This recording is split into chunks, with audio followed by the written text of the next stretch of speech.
H.A. Bennett and Sons are about to clock up 100 years in the coffee business. 100. Amazing. God, I wish I could be around for that long. Or maybe I don't. They are the biggest raw coffee suppliers in the country, bar none. We are about to talk to none other than Scott Bennett, who is going to talk to us about everything from when they started, how they started, what's exciting in the coffee industry, and where it goes from here. And of course, what's his favourite coffee? Let's go and find out. Well, the family's been in the business. We are hopefully next year going to be 100 years. It's actually a hard date to come by. My grandfather started trading in his own right during the Second World War. We've got a phone number that's got 4 digits to it, and we've tracked it down to be in the First World War period. And he had to import all the tea and coffee for the Australian war effort because it was all under government rations, tea and coffee.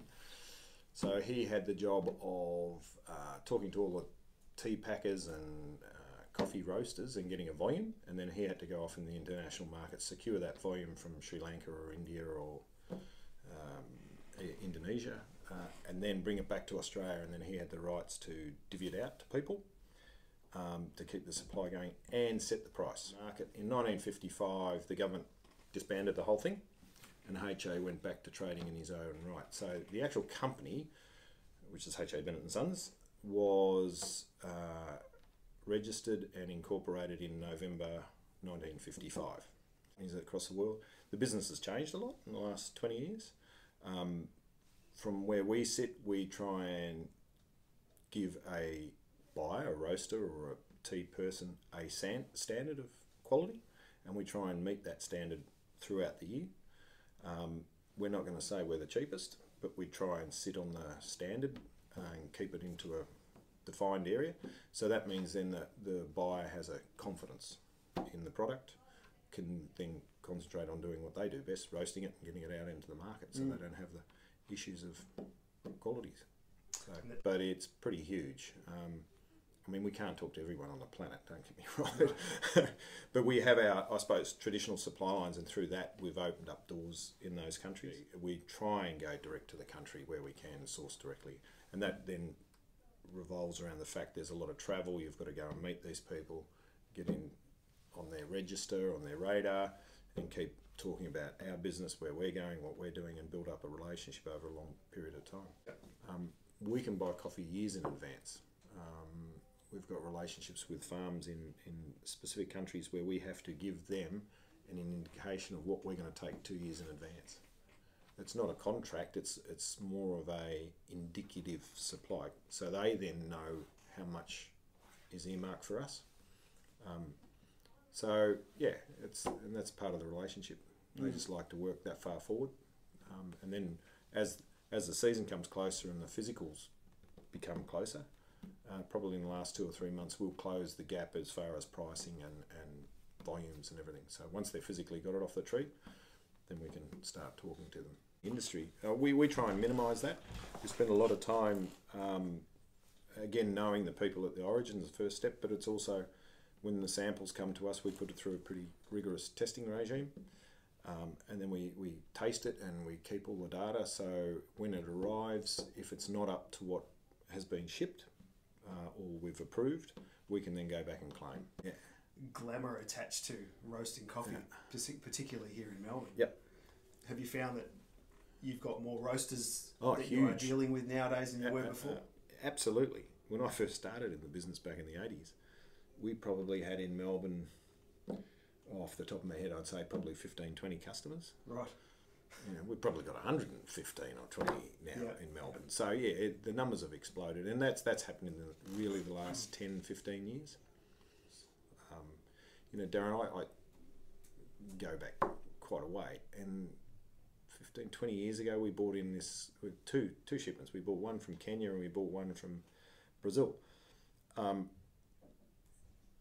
couldn't sell the Kenyans because they were too good for the market. They just couldn't appreciate the price premium and the quality that they were getting, so the market wasn't ready for it. The Brazil coffee was fantastic. Sat in our warehouse for nearly 9 months. Again, same issue.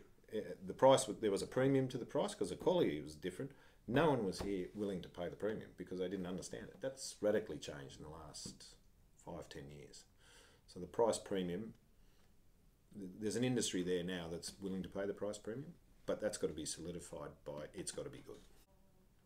What roasters in Australia have to remember is that volumes here are tiny compared to the rest of the world. Yes, you can go and do it, but you know there's a size component that matters for a lot of these shippers. So when we go to an origin, we're bringing sort of all of our clients with us, not just one. Yes.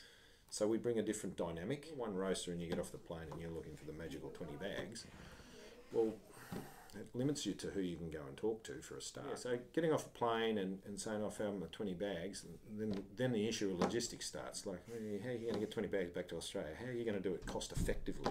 You know, how are you going to handle it? How's it, you know, what are the tin tacks of the operation? Broadly, they're all using the same ingredients, like top 10 if you like. Yep. How they roast them and what they do can really be dramatically different. Part of that is we're organically certified. So for us to handle coffees coming into Australia, we have to handle it in accordance with the organic certifications. And that then flows back to the origin as well. So we have to have shippers that are organically certified. We have to have growers that are organically certified. So in that traceability chain, growers have to handle their coffee, and their individual growers, they will actually go out and meet all the individual growers and that they're growing their coffee organically, and it's got to be ticked off, verified. Then that would go to a processing mill, and that mill has to be certified, and that processing mill might be the exporter or whatever it is. So by the time it comes to us, that certification is a traceable certification. There's a lot of people looking into fermentations and yeasts, which is a bit of a spin-off from the wine industry and probably the beer industry. People are realising that specific yeasts do specific jobs. And so what a lot of investigation starting to happen is with farms is actually, okay, we're washing our coffee, let's do a different fermentation time, we're doing a different yeast on it, we might do it anaerobically. There's a whole heap of experimentation going on. So what they're doing is looking at the process. The fruit coming off the tree is the same, but it's what it does in that process to give you a different cup profile. Case in point, we're bringing in coffees now that are long fermentation times, extended fermentation times. We've got things that are short fermentation times. So we're in that at the moment. And the other one is new varieties that are coming out. That's the other thing, is that a lot of knowledge that's been in the industry for years and years in certain countries, and Colombia's one, Ethiopia's another, that they've got old historic varieties and they're always working on bettering them and bettering them. A lot of those are now starting to come to the market. F1 hybrid's one, which is spreading through Central America, and that gives the farmer a lot more volume. It's easier to pick, the tree's easier to pick, so it's easier to harvest. Quality's better in the cup. If you process traditional variety against this variety, it's a lot better, and they get paid a higher price for it. So the other thing overlaying all this is the actual varieties that are starting to become available across the world as well. So, and finally, have you got a favourite? Have you ever had a favourite origin of coffee that I've got a couple. Yes. I worked in Papua New Guinea for 3 years, and I still have a passion for the PNG coffees. Finding a really good one's very difficult today compared to when I worked up there back in the 80s.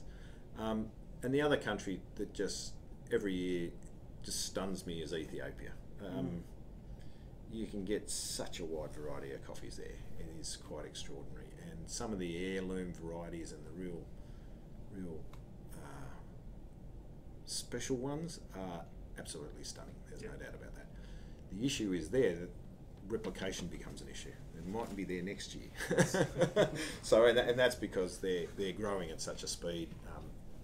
Things are changing in their country a lot too. So yeah, it's bring them to market. And what's there at the time you sort of got to get into, because it mightn't be there next year.